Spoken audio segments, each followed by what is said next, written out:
Сәлеметсіңдер ме балалар, бүгін 69-шы сабақ 102-ші беттегі тапсырмаларды орындаймыз.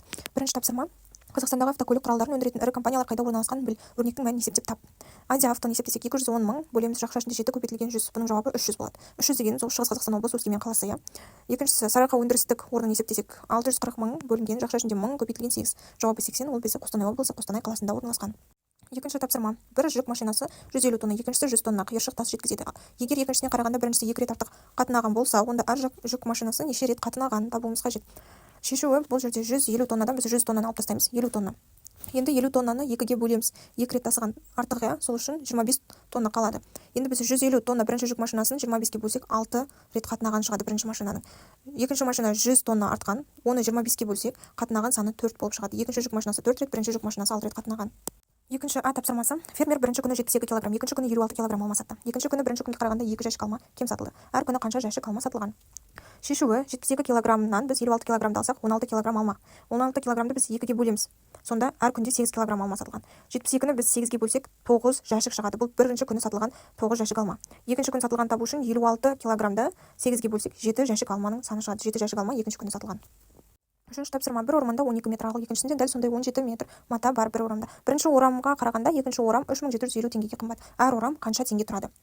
Шешуі: 17 орамнан біз 17 метрден 12 метрді алсақ 5 метр болады. Енді 3750-ді біз 5-ге бөлеміз, сонда 750 теңге, ол 1 метр бағасы. 750-ді біз 12-ге көбейтсек 9000 теңге шығады, ол бір орамның бағасы. Ал 750-ді 17-ге көбейтсек 12750 теңге, ол екінші орамның бағасы. Төртінші тапсырма: тігін фабрикасында спорттық күрте мен шалбар тігілді. Әр бұйымға бірдей мөлшерде мата жұмсала отырып 180 шалбар, 120 күрте тігілді. Егер күртеге қарағанда шалбарға 120 мата артық жұмсалған болса, олардың әрқайсысына қанша мата жұмсалған? Оның жауабын табу үшін 180-нен біз 120-ны азайтамыз. 60 қалады. 120 метрді біз 60-ға бөлсек 2 метрден қалады, 180-ді біз 2 метрге көбейтеміз, сонда 360 метр мата шалбарға кеткен. 120-ны біз артық жұмсалған 2 метрге көбейтсек 240 метр, сонда күртеге кеткен матаның өлшемі. Бесінші тапсырма: саяжай жерінің ұзындығы 54 метр, ені 45 метр. Жер учаскесінің 5-тен 1 бөлігіне бұта, ал қалған бөлігіне көкөніс отырғызылған. Жер учаскесінің қанша квадрат метріне көкөніс отырғызылған? Оны табу үшін ауданның формуласы: А көбейтілген Б, А бізде ұзындығы, Б ені. 54-ті біз 45 метрге көбейтсек 2430 метр квадрат шығады. Енді оны біз 5-ге бөліп 1-ге көбейтеміз, сонда 486 метр квадрат бұта отырғызылған жер шықса, енді біз 2430 метр квадраттан осы бұтаның отырғызылған жерін алып тастаймыз, сонда 1944 метр квадрат көкөніс отырғызылған жердер. Алтыншы тапсырма: әр үйде электросептеуіш құрал бар. Электросептеуіш қанша электроэнергия жұмсалғанын көрсетеді.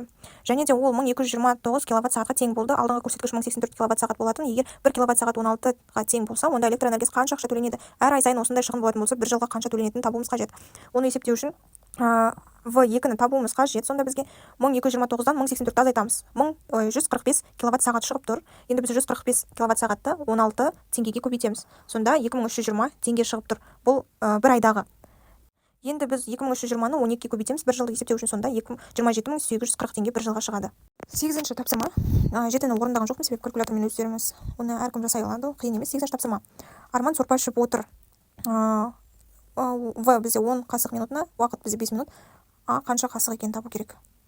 Жауабы бізде А ол В мен Т-ның көбейтіндісі, ол 10-ды 5-ге көбейтсек 50 қасық болады. Екіншісі В белгісіз, уақыт бізде 40 минут, және де А 80 бет. В-ны табу үшін А-ны Т-ға бөлеміз, сонда 80 бөлу 40 бізде 2 бет минутына оқылады. Үшіншісі айна мысалдар шығарып отыр. В 6 мысал минутына, Т белгісіз уақыты, А 30 мысал. Т уақытты табу үшін А-ны В-ға бөлеміз, 30-ды 6-ға бөлгенде 5 минут уақыт 5 минутта болады. 9-ші тапсырма: су ағатын шүмек бұзылған жағдайда тәулігіне 150 литр таза су босқа ағып кетеді. Ешқандай пайда әкелмей 672 сағат ішінде қанша ауыз су кәріз құбырына ағып кететінін есепте. Бір тәулікте 150 литр ағып кетеді, ал бір тәулікте 24 сағат бар. 672 сағатты біз 24-ге бөлсек 28 тәулік шығады. Енді осы 28 тәулікті біз 150 литрге көбейтеміз, сонда 4200 литр су ағып кетеді екен. 10-ші тапсырма: 3 адам өзара 21 бөшкені бөлісіп алу қажет. Бөшкелердің жетеуінде бал толы, жетеуінде бал жартылай құйылған, ал жетеуі бос. Олар өзара бөшкелер мен балды әрқайсысына бірдей мөлшерде бал да бөшкеде болатындай бөлісе алады ма? Жауабы: 2 адамға бізде 3 толы, 1 жартылай толы, 3 бос бөшке, ал 1 адамға 1 толы, 5 жартылай толы, 1 бос бөшкеден тигізуге болады. Сонда 2 адамға бізде 3,5 бал беріліп тұр, ал 1 адамға 5 жартылай толы, 1 толы, ол да 3,5 бөшке бал беріліп тұр, және 1 адамға 1 бос бөшкеден тиіп тұр, ал қалған 2 адамға 3 бос бөшкеден тиіп тұр. 11-ші тапсырма: Тігін фабрикасында 1536 метр сұр түсті және 2952 метр қоңыр түсті матадан костюмдер тігілді. Сұр костюмге қарағанда 472 қоңыр костюм артық тігілді. Қанша сұр және қанша қоңыр костюмдер тігілді? Оны табу үшін 2952-ден 1536-ны алып тастаймыз. Сонда 1416 метр мата кеткен. 1416-ны біз бөлеміз 472-ге. 472-ге бөлгенде 3 метр әр костюмге жұмсалған. 1536-ны 3-ге бөлсек, бізде 512 шығады. 512 ол сұр костюм тігілген.